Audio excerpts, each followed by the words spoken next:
ছবিটা একটু খেয়াল করে দেখুন। হাত পায়ের চামড়া ফেটে গেছে, মাংস গলে গর্ত হয়ে গেছে। প্রায় ৬-৭ মাস ধরে নিজের ফ্ল্যাটে মৃত অবস্থায় পড়েছিলেন পাকিস্তানি একসময়ের জনপ্রিয় অভিনেত্রী হুমায়রা আজগর। এতদিন কেটে গেছে, অথচ কেউ খোঁজ নেয়নি। বেঁচে আছেন কিনা সেটা জানার মতো মানসিকতাও ছিল না পাশে। অথচ পর্দায় তাকে ঘিরেছিল অসংখ্য মানুষের ভিড়, অসংখ্য ভক্ত অনুরাগী। এখান থেকে একটা বড় শিক্ষা নেওয়ার আছে।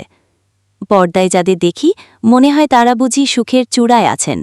দামি জামাকাপড়, গাড়ি বাড়ি, ঝলমলে জুয়েলারি, সাজানো ঘর সবই আছে। মনে হয় কতটা আরামে আছেন তারা। আজকাল তো ব্লগিং করে করে একজন হয়ে যাচ্ছেন জিরো থেকে হিরো। আর আমরা একটা জামা কিনতে গেলে ১০-১৫ বছর ঘুরিয়ে মরি, নতুন কিছু কিনতে গেলেও কতবার হিসেব নিকেশ করি।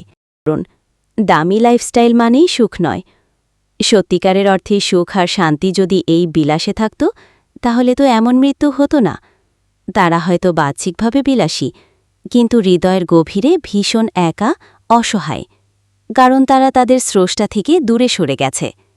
আমরা হয়তো ততটা ধনী নই, কিন্তু ১ ঘন্টা বাইরে থাকলেই মা বাবা ফোন করে খোঁজ নেয়, বাসা আছে। আর সত্যিকারের ভালো থাকা এইটাই।